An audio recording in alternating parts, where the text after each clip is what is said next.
Nanti malam adalah pergantian tahun baru, tepatnya tahun baru Masehi. Hei, tahun baru Masehi itu yang merayakannya adalah orang-orang Yahudi dan Nasrani. Merayakan tahun baru berarti tasyabuh, meniru-niru orang kafir.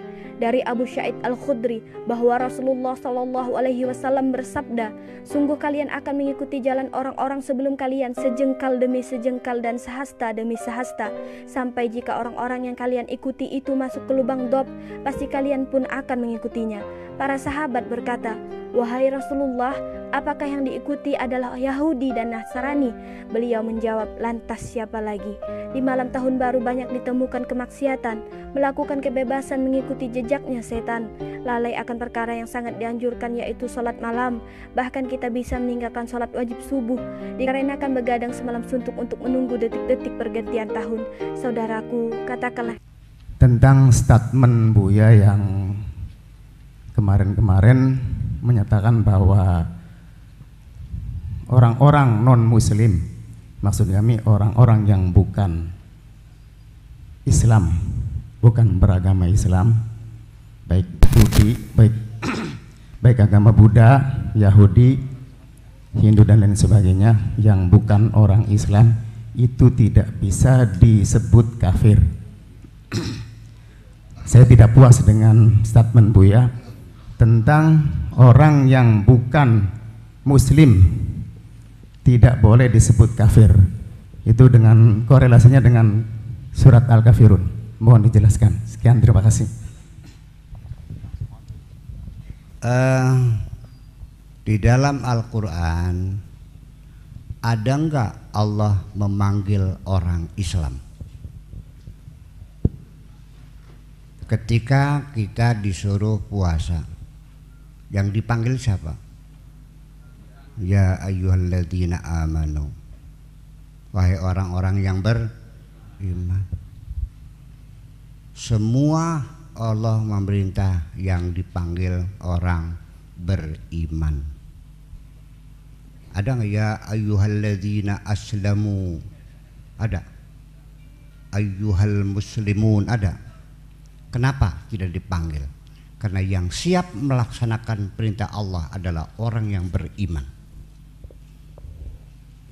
Jadi muslim itu statusnya apa sebetulnya? Apakah terjamin masuk surga?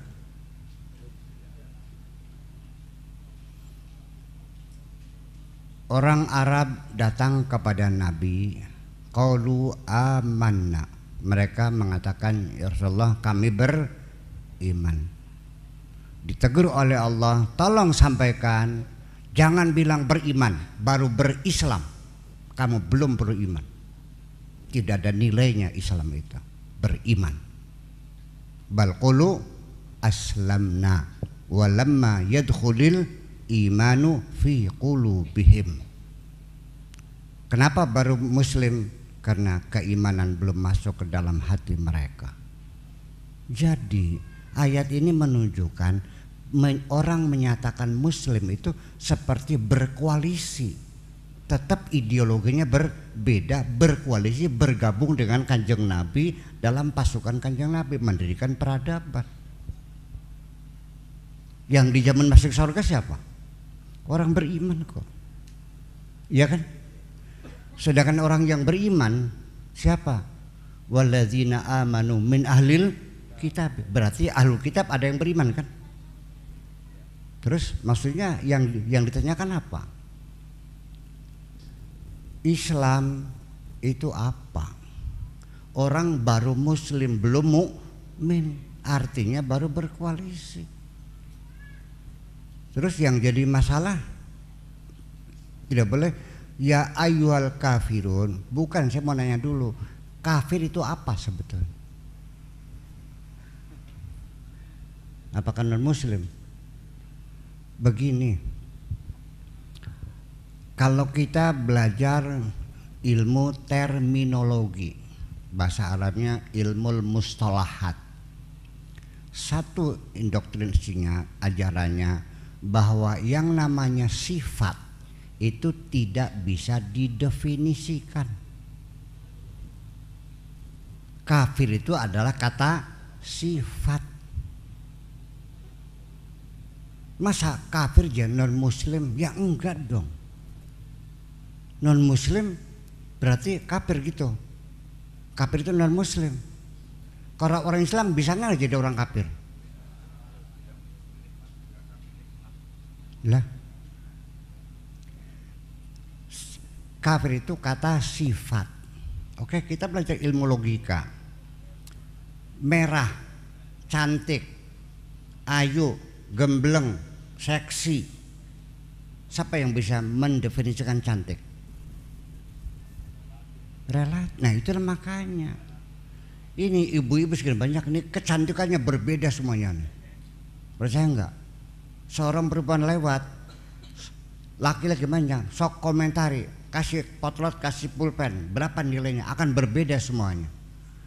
Jadi kalau sifat itu relatif, makanya sifat tidak bisa didefinisikan.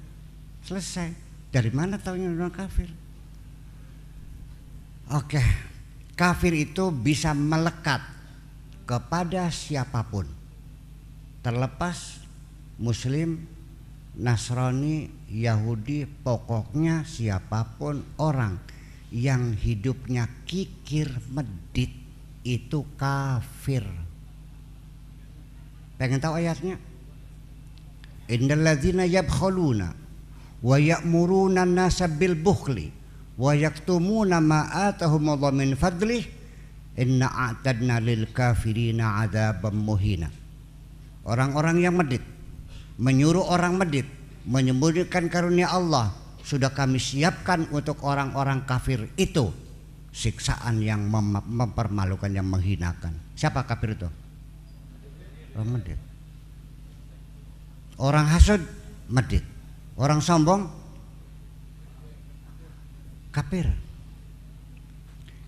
Iblis percaya sama Allah enggak? Percaya. Khalaqtani min narin wa khalaqtahu min tin. Kata kafir pertama kali muncul di dunia adalah ditujukan untuk iblis. Alasannya apa? Aba wastakbara wa kana minal kafirin. Iblis kafir enggak? Kenapa disebut kafir? Jadi daripada non muslim kafir, ya sudah, siapapun di sini yang sombong dasar kafir loh, gitu aja sih. Jadi saya mau nanya, cantik lawannya apa? Enggak.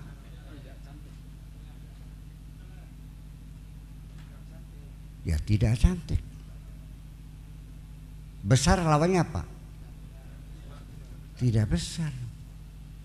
Jadi yang mengatakan non muslim itu siapa? Terus maksudnya apa mereka non muslim itu? Tujuannya apa mereka non muslim?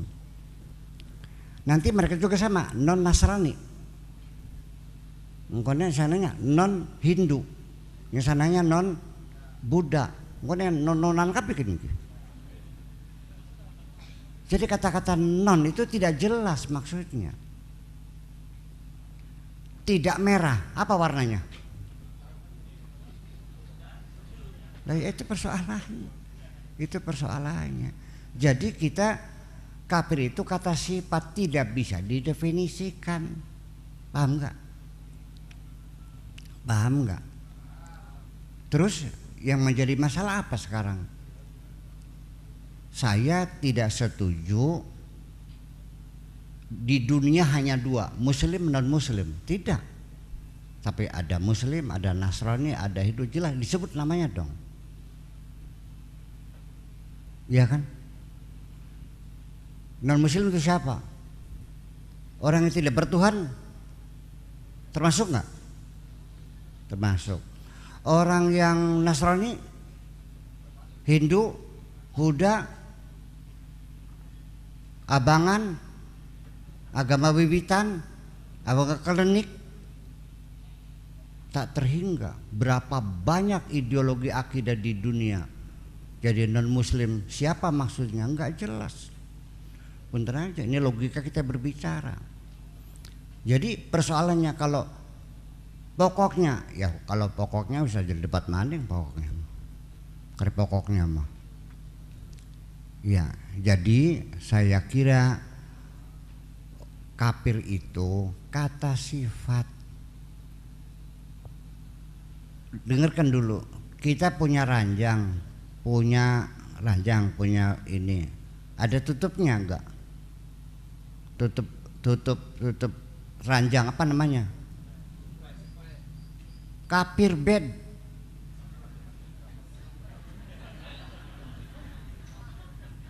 Kata kafir itu sudah mendunia, kafir itu tertutup.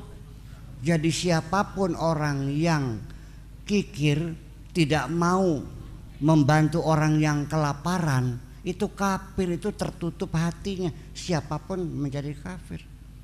Ini persoalan apakah etis kita menyebutkan non muslim. Punten ini mah, Anda jangan menghina agama lain. Mereka juga sakit dong dihina-hina tuh. Betul nggak? Kamu sakit nggak dihina-hina? Sama, ya sudahlah, stop, jangan saling menghina kok. Atau memang kita supaya menjadi muslim yang baik harus menghina agama lain gitu? Apa menjadi persyaratan menjadi muslim yang baik kita harus benci ke Nasrani, benci Yahudi, benci Hindu, benci, ganyang, habisin, musnahkan semua gitu? Enggak kok. Tidak disuruh, yaitu persoalannya kan begitu. Jadi artinya kata kafir itu kata sifat. Siapapun yang hatinya tertutup itulah kafir. Kenapa setan disebut iblis disebut kafir? Karena hatinya tertutup. Di mana tertutupnya? Yuk kita bicarakan. Ketika Adam ditolak oleh semua makhluk untuk dinobatkan sebagai khalifah, yang menolak siapa? Seluruh makhluk Tuhan menolak kehadiran Adam. Malaikat menolak nggak? Menolak. Nggak boleh. Menolak. Saya masih simpan nota keberatannya, ada aja simpan, masih otentik kok. Gini kata malaikatnya, untuk apa kau ciptakan Adam? Nantinya merusak banjir darah. Apa nggak cukup dengan kami saja yang selalu bertasbih? Ayo, nota keberatan bukan tuh? Iya. Nah, tetapi Allah kan merespon karena mereka sama-sama tidak tahu hakikat Adam itu apa sebetulnya, jati dirinya apa Adam itu, karena nggak tahu di dalamnya itu. Nah, potensi apa yang menyebabkan suruh bersujud semua itu? Akhirnya kan dibuktikan wa 'allama Adamal asma'ullah. Setelah pintar dipertandingkan. Qala ambiuni bi asma'iha ulai in kuntum shadiqan. Coba apa? Qalu subhanakala kayak bikin ke. Nah, nggak bisa. Alamakul lakum inni alamu mala ta'lam. Sim bengetekar goblok siraku. Kan gitu bahasa Jermayune kok. Nah, setelah Adam menjawab bla bla bla, mereka bilang pinter ya Adam kok. Bisaan. Fasajadu. Tapi iblis karena dia sombong tetap tidak mau mengakui kelebihan Adam. Aba wastakbar, tetap berkeras kepala. Di setengah-tengah kita masih banyak orang yang tidak mengakui keulamaan seseorang. Ya bermodalnya, betul gak? Al-Qurannya hafal, ceramahnya enak, Alpinya hafal, kok masih tidak mengakui? Tidak mau mengakui kelebihan orang lain, ada kesombongan, kafir namanya. Jadi siapa kafir itu? Kita semua bisa menjadi kafir sekarang nih. Setuju? Ya sudah, bilang aja kafir lah, nggak usah muslim lagi. Jelas bahasanya, ya kan begitu. Jadi nanti yang selamat siapa? Nah itu kan persoalannya. Allah mengatakan, bukan saya ini mah, percaya serok beliau wis. Innal ladzina amanu, orang-orang yang beriman. Allah tidak mengatakan innal muslimina, tidak. Innal ladzina amanu, bukan innal ladzina aslamu, tidak. Innal ladzina amanu wal ladzina hadu wasabiuna wan nasara wal majus wal ladzina asyraku. Mukmin, Yahudi, sabiun, apalagi Nasrani, Majusi, musyrikun. Siapa yang selamat? Innallaha yafsilu bainahum yaumal qiyamah. Yang menentukan Allah nanti di hari kiamat, bukan sekarang. Jadi saya jangan dikatakan liberal, menganggap agama sama. Saya bukan liberal dan tidak pernah mengatakan agama sama. Tapi yang saya yakini, sorga dan neraka adalah milik Tuhan. Hak prerogatif akan diberikan kepada siapapun sesuka-suka dia. Oke? Gus paham? Ya iya kan gitu. Enak bikin lega. Ya. Tak kudu diatur Gus lakon. Ini jangan masuk, ini masuk gitu. Memang surganya siapa? Jadi gini, Tuhan yang saya yakini adalah Tuhan yang mutlak. Tu'adzibu man tasha wa taghfiru man tasha. Setuju? Tu'til mulka liman tasha wa tanzil mulka mimman tasha. Betul? Tahdi man tasha wa tudillu man tasha. Betul? Sesuka-suka Allah. Allah tidak bisa dipaksa. Allah berkuasa mutlak. Itu hak prerogatif Allah untuk menentukan, tidak ada alasan. Sampai Nabi mengatakan, kalaupun engkau masuk surga bukan karena amalmu, tapi karena kebaikan Allah. Itu aja. Kalau kita masuk surga terus diuji malaikat, oh kamu masuk? Iya. Apa sebabnya? Karena aku beragama Islam, aku sembahyang, aku puasa. Dicongkawin di balang namanya kan, aja bilangan tuh. Ya kan? Berapa harga sholatmu? Sok pasang tarifnya jelas. Puasa mau berapa? Jadi kalau Allah memberikan rahmat, itulah kebaikan Allah. Gimana lagi? Orang yang tidak bersyukur kafir enggak? Walain kafartum. Cuman sayang para ustadznya, ya itu kan kafir nikmat kalesan, kafir nikmat. Segitu inna azabi. Jadi azab syadid itu kader. Begini supaya tahu bahwa orang tidak bersyukur itu kafir. Kenapa disebut kafir? Yuk sekarang ibu-ibu saya mau nanya nih. Masih ingat mengandung 9 bulan? Masih ingat capeknya? Bisa tengkurap nggak?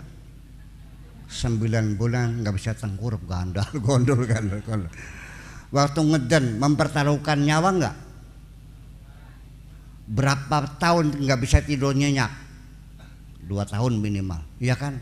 Lihat ngek lagi bangun, ayo 2 tahun, reklok sampai membesarkan segala macam. Tiba-tiba setelah dia kaya, ditanya wartawan, kamu bagaimana bisa kaya raya? Berapa banyak modal yang dikasih ibumu? Dia bilang ini jerih payahku sendiri. Ngenes nggak bu? Ngenes nggak? Ibuku tidak pernah membantu apapun. Saya kira anak kita mencuri uang cukup diselentik, betul.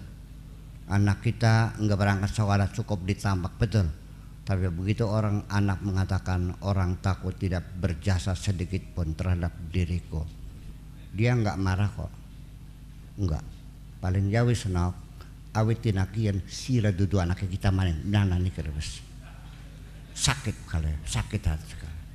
Allah kamu gituin tiap hari, Allah kau gituin tiap hari, kau ingkari nikmat Allah, kafir kamu ini. Percaya enggak? Saya ini kaya hasil keringat saya sendiri, banting tulang, peras keringat, pengingkaran yang jelas-jelasan kepada Allah. Enggak mau disebut kafir. Allah yang mengatakan kamu kafir karena engkau tidak mensyukuri nikmatku ini. Paham dikit? Semua orang kaya mengatakannya hasil jerih payahku, banting tulang peres keringat. Masih ada yang mengatakan hadza min fadli rabbi. Sudah jarang kok, sudah jarang, punten. Jadi bagi saya kata kafir, kata sifat siapapun terkena. Apapun agamanya ketika dia mengingkari pemberian Allah, sah disebut kafir sesuai dengan firman-Nya. Itu aja kok. Kalau persoalan non muslim maka tergaduh bahasa Arab pun bicara kono menanku, ya kan? Non muslim ya. Non muslim nggak ada masalah. Memang yang masuk surga Muslim? Enggak, orang yang beriman kok, orang yang bertakwa, betul enggak? Nah itu jadi persoalannya ini, kita kembali, ini intinya mas satu, mengklaim bahwa nanti yang bisa masuk surga hanya saya, selainnya bid'ah semuanya, musyrik semuanya, kafir semuanya. Memangnya surga nenek moyangmu? Iya, ya punten, ini mah sudah yang jadi persoalan masalah muslim non muslim, kafir bukan kafir. Saya bicara dengan logika. Kafir ini kata sifat, setuju enggak? Kata sifat. Oke, saya terakhir gini, merah itu sifat bukan? Bisa didefinisikan? Gak bisa. Kenapa? Karena warna merah saya bisa bikin 100 miliar warna merah yang tidak sama. 10 triliun, 1 miliar triliun warna merah yang tidak sama. Tahu bagaimana caranya? 2 lautan, yang satu putih, yang satu merah. Oke? 1 tetes merah di lautan putih, berubah enggak? 2 tetes, 3 tetes, lautan berapa tetes? Sampai lautan merah, lautan putih diaduk jadi satu, merahnya lain. Berarti saya bisa membuat triliun warna merah. Mungkin didefinisikan enggak? Ya enggak bisa dong. Kadar kafir juga berbeda-beda. Jadi siapapun, agama apapun, kalau mengingkari pemberian Tuhan, ya kafir, itu aja kok. Beli terima. Ya mana Gusti lo ngomong aja kita. Nggih, punten.